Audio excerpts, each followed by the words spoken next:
Hi guys, welcome back to today's video. You like what you see, right? Guess what we are making today? Anyway, I know you know from the thumbnail. Okay, thank you for coming. Thank you for clicking to watch today's video. This is Ofe Akwu Banga soup. Kindly like this video, share if you can, and like I said, we are making Banga soup, Ofe Akwu, aka Banga soup. And my protein for today are goat meat. I have some cow skin. I'm going to be cooking the both together because the cow skin is kind of strong.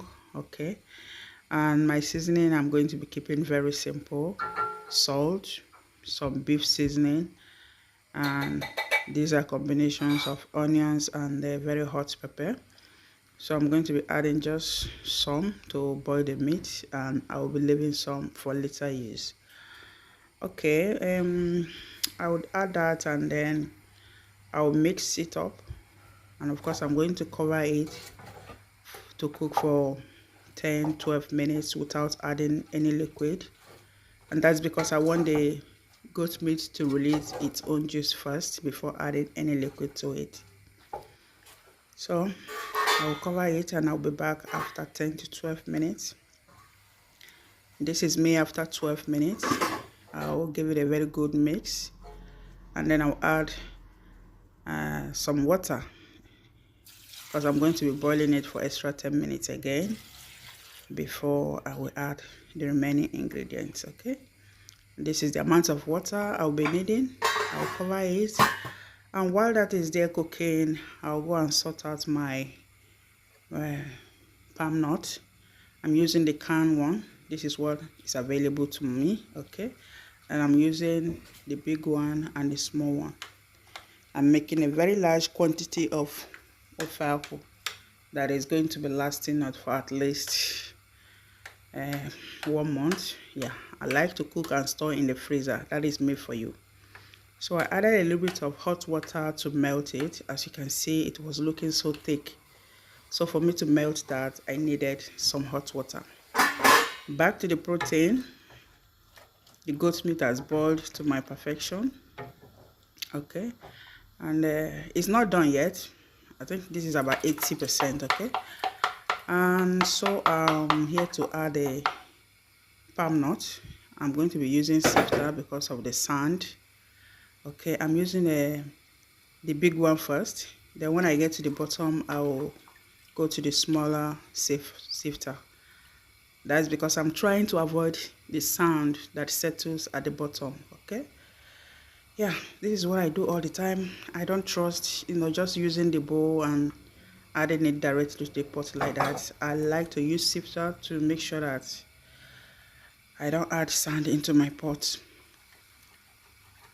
So after adding that, I'll go ahead and add the rest of the ingredients. Like I said, I'm keeping it very simple. This soup is very rich, even without exaggeration of seasoning. Okay, yeah, so I like to clean while I cook. I don't want to make the kitchen so nasty. Okay, so here are some stockfish head, and this is the remaining blended pepper and onions. I'm adding everything. Everything has been gauged already, so I know what I'm doing. And I have just one seasoning cube. Like I said, I'm keeping it simple. Okay, I will mix everything. Okay, I'm adding the stockfish head now because it's not really that tough. So I have some dry catfish here, and these are my crayfish. I'm using the both crayfish, the big and the smallest. And I'm done picking the dirt from it, and I'm transferring to my blender to blend. And to blend this, I'm going to be adding one dawa as well. I don't have a Banga seasoning, so this is going to be standing as my Banga seasoning. As a matter of fact, I prefer this dawa. Okay, so I have this fish head, the dry catfish head. instead of me throwing it away, I decided to, just remove the part I know that is going to be good for this soup and blend it alongside with the crayfish. And believe me, this was so good. Try it if you haven't. This part will be thrown away. Blend my crayfish and then I'll add it to the pot of soup. I ended up using everything anyway. Yeah, so as you can see, it has started to boil. Yeah, I'll give it a very good mix, and of course I'm going to be adding the catfish. Everything is going to be added now, unless my scent leaf, which will be adding at the end of the cooking. Okay, so this is the catfish.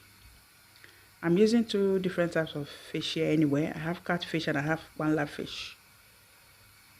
Okay, I will mix it, guys, and then I'm going to cover it and allow it to cook, and I'll see you shortly. So this is me back to control the pot of soup, and as you can see, it has cooked to perfection, and this is the scent leaf I'm talking about. I have a lot of oil floating on top of that soup, which I'm going to be removing at the end. So I'll add the amount of scent leaf I need. As you can see, I'm using the dry one, even though I wish I had a fresh one, but this is what I could lay my hands on. I'll give this very good mix and just cover it for extra 1 to 2 minutes. And guys, this is the end result. Very, very good looking, smells good, and tastes amazing. Yeah, thank you for watching, guys. I'm removing the excess oil. This oil, I might use it for something else, but I don't want us to consume all this oil. Make sure you remove excess oil from your pot of soups. This is very, very dangerous to human health. Okay? Yeah. Thanks for watching, guys. Thank you so much. Don't forget to like, share, subscribe to my channel if you haven't. Share the video if you can. And I will see you on my next one. Thank you. Bye-bye.